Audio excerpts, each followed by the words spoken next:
Good morning, afternoon or evening, ladies and gentlemen, Allincrypto here, and welcome back, guys, for what is going to be nothing short of another jam-packed daily cryptocurrency market update. If you are new around here and you found yourself on my channel for the first time today, smash that subscribe button because we drop an update just like this one around 1 p.m. UK time every single day to help you guys stay up to date with the latest and greatest happening in the crypto space, but also the broader markets. It's going to be a very interesting week for the broader markets with the amount of economic data that we have coming out. We've got the Fed making a rate decision tomorrow, and of course, Jerome Powell speaking after it, likely going to hint at a September cut. We've got non-farm payroll, we've got ADPs, we've got PMIs, so on and so forth. And on top of that, we've got around about 20% of the S&P's earnings, or the companies that make up the S&P's earnings, coming out this week alone. And today is a big day. Yesterday, I think the most significant, of course, was McDonald's.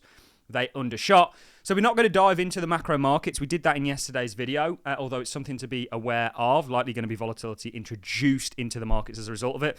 We're going to be predominantly focusing on the cryptocurrency space. And this is going to be a really interesting one. So yesterday, literally yesterday, or in fact, today, I should say, so the 30th of July, the SEC has essentially responded to the court in regards to their Binance lawsuit where they classified the likes of Solana, Cardano, and Matic as securities and essentially responded by saying, we don't need clarity on these anymore. This is massively significant.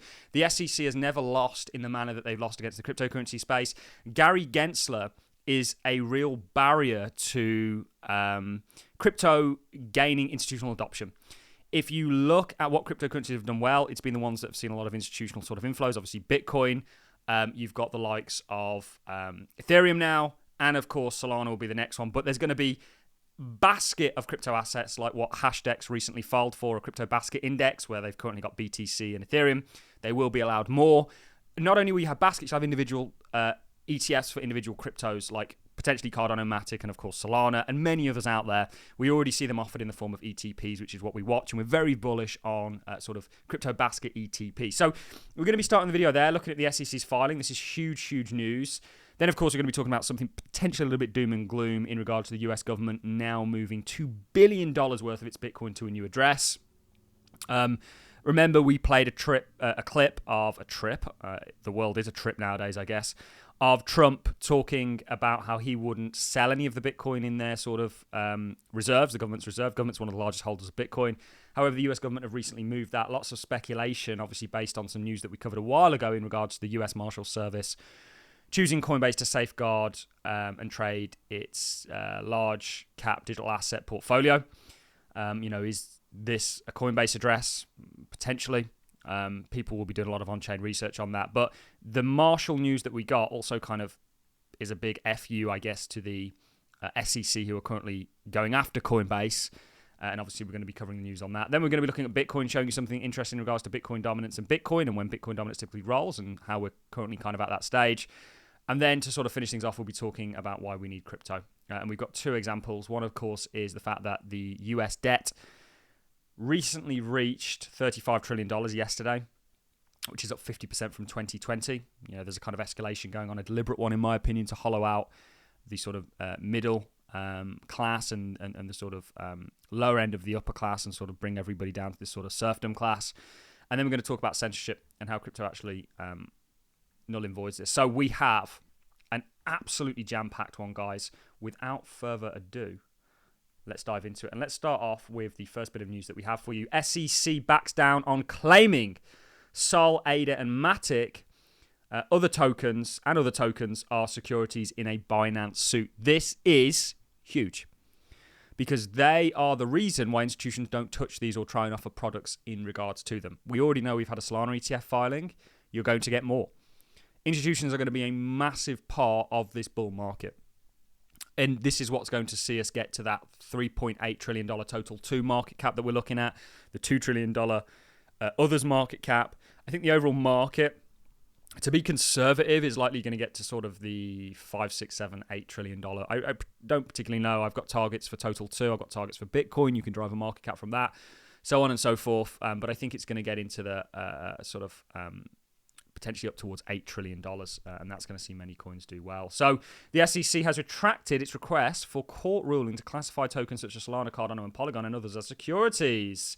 The United States Securities and Exchange Commission, SEC, is no longer asking court to decide and deem the tokens named in the lawsuit against crypto exchange Binance as securities. On July the 30th, which is today, the SEC filed a response to the court's minutes orders on July the 9th, 2024. In the filing, the SEC wrote that it seeks to amend its complaint regarding the third-party crypto asset securities. This is huge, guys. Defined in its opposition to Binance motion to dismiss.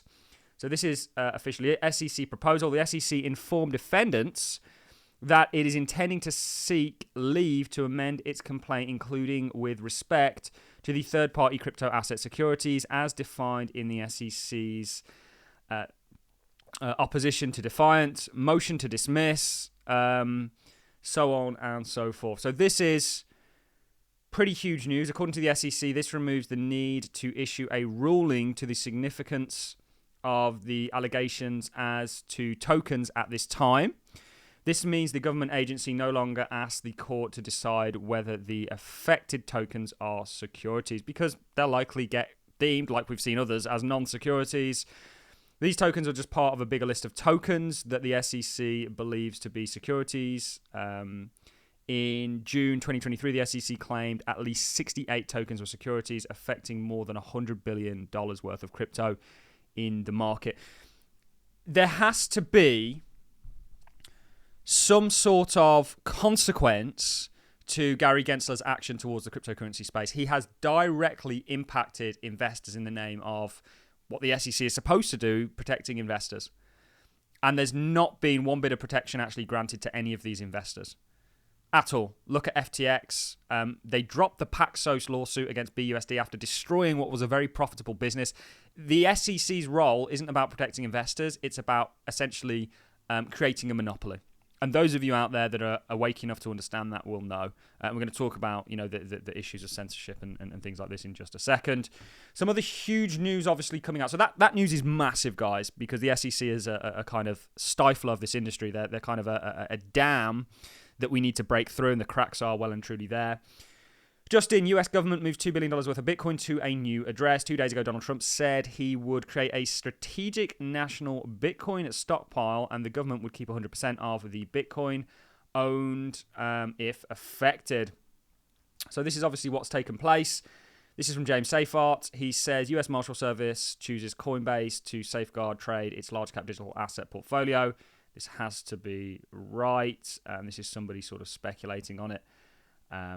That it's a custodial service. So we don't know if they're going to dump, but we will see. If it goes OTC, it's not going to affect things. If they do it on the market, like the bloody German government did, which is just insane, we could have got you a better price for that Bitcoin. In fact, you'd have been better off probably holding it. Then that, of course, would cause a little bit of sell pressure. Bitcoin doing just fine, very much on its way to our $151,000 target, in line with everything else. You're just coming out of a broadening structure. This is very much just a pullback that you're going to see the upside out of. It won't be long before at that 151k range.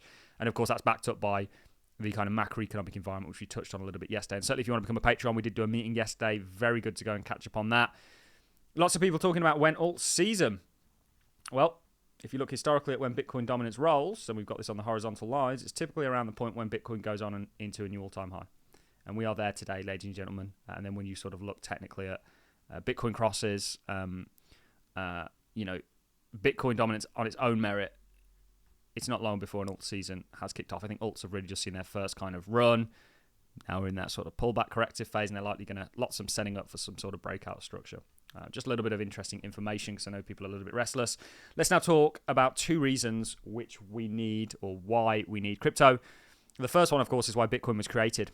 Since January 2022, the debt has ballooned by 50% from 23 trillion to 35 trillion. Interest on the debt is also skyrocketed with higher rates, averaging around 5% lately. Interest on the debt is on pace for $1.5 trillion next year, about 30% of all government revenue collected. When they increase the debt, which is money, it's the other half of the equation, because they issue the debt, to pay. So when you get a mortgage, this is how money comes into existence. The bank, it's like a double accounting system. So you get the money to buy the house, that goes into the economy, and then there's also the debt as a liability. So they've increased the money supply by 50% since 2020, 4 years ago. You definitely haven't gone up in terms of what this entire game is about, is leveling everyone off to a serf class.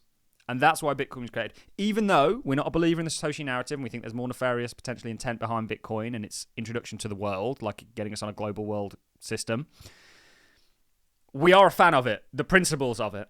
We just think if it was, and it might be, I might be totally wrong on this, used for good, which we've already seen it be, but ultimate good, if there was no nefarious intent behind it, it's amazing. All my favorite economists, Frederick Hayek, Milton Friedman, all spoke about this kind of digital e-cash that could sort of mitigate the, what's the word here? Dumb nature of governments or idiotic nature of governments. And this is one massive reason why we need alternatives like Bitcoin. The other one is, of course, what the likes of Charles Hoskinson is tweeting about here, and that is censorship. So this is what happens when you type the events that took place the other day on Google. You don't get anything as a result of it. Censorship, potentially, but also bias, and also Elon Musk highlighting this. With decentralized social medias, yes, there are problems that arise as a result of them, like if they're state-based, well, the people that have the most stake kind of control the decision. But there's a degree of censorship that just can't happen, and this is the concepts of building Web3, this kind of tearing down the kind of monopolized system that currently is the internet.